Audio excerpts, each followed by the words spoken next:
ST बसने प्रवास करणाऱ्या महिला आणि ज्येष्ठ नागरिकांसाठी 1 ऑगस्टपासून NCMC स्मार्ट कार्ड बंधनकारक करण्यात येणार असल्याची माहिती राज्य परिवहन मंत्री प्रताप सरनाईक यांनी दिली आहे।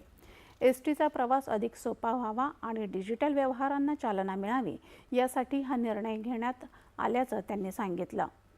सध्या राज्यात या स्मार्ट कार्डच्या नोंदणीला चांगला प्रतिसाद मिळत आहे। आतापर्यंत सुमारे 51 लाख लोकांनी या कार्डसाठी नोंदणी केली असून त्यापैकी 25 लाख लोकांची कार्ड सुरू झाली आहेत।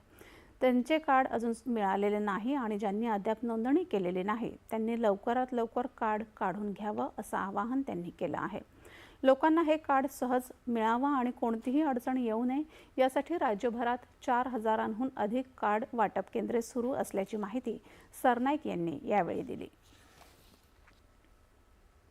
माहिती आणि प्रसारण मंत्रालयाने